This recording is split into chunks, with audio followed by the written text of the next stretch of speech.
கர்த்தருடைய பரிசுத்தமான நாமம் மகிமைப்படுவதாக.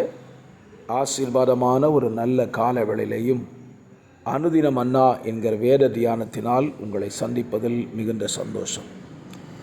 இந்த நாள் ஜூலை மாதம் 2ஆம் தேதி செவ்வாய்க்கிழமை காலவேளை. இந்த காலவேளையிலேயும் தேவனிடத்திலிருந்து நாம் பதிலை பெற்றுக்கொள்ள வேண்டுமானால் நாம் என்ன செய்ய வேண்டும் என்பதை இன்றைக்கு தியானிக்க கர்த்தர் உதவி செய்வார்.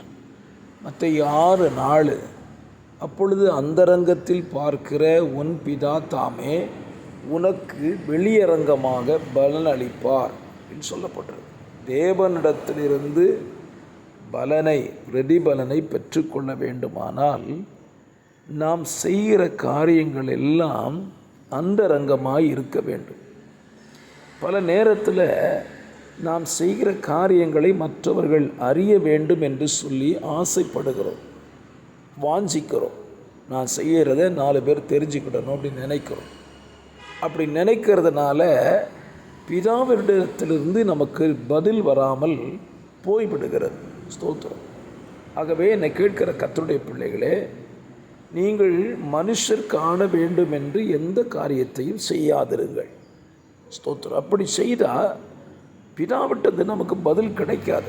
நாம் செய்வதெல்லாம் கர்த்தருக்கு முன்பாக அந்தரங்கமாக இருக்கட்டுமே. ஸ்தோத்திரம்.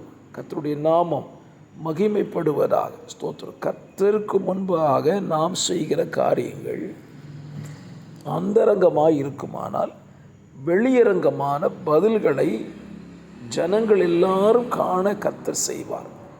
ஆமென். ஸ்தோத்திரம். வேத புத்தகத்தில் வெளியரங்கமான பதிலை பெற்றுக்கொண்ட ஸ்தோத்திரம் ஒரு மனுஷனை நாம் தியானிக்கலாம். ஸ்தோத்திரம். நமக்கு எல்லாருக்கும் பழக்கப்பட்டதான தாவீது தான். ஸ்தோத்திரம். அவன் வெளியரங்கமான சில பதில்களை ஆண்டவரிடத்திலிருந்து பெற்றுக்கொண்டான். ஸ்தோத்திரம்.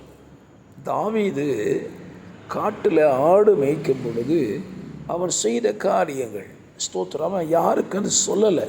ஒரு சிங்கத்தை கொல்லுகிறான், கரடியை கொல்லுகிறான். அதை போய் நான் எல்லா இடத்துலையும் நான் சிங்கத்தை கொன்னேன், கரடியை கொன்னேன்னு சொல்லலை. ஸ்தோத்திரம். ஆனால் அவன் செய்த கிரியைகள், அவன் கர்த்தருக்கு முன்பாக நடந்து கொண்ட விதங்களை கர்த்தர் பார்த்து அவன் வீட்டிலேயே அவனுக்கு ஒரு பிரதிபலனை கொடுக்கிறார் பாருங்கள். அவன் சகோதரர்கள், அவனுடைய தகப்பனும் தாயும் பார்த்து கொண்டிருக்க கர்த்தர் அவனை இஸ்ரவேலின் மேல் ராஜாவாக அபிஷேகம் பண்ணுகிறார். இது கர்த்தர் கொடுத்த பிரதிபலன்.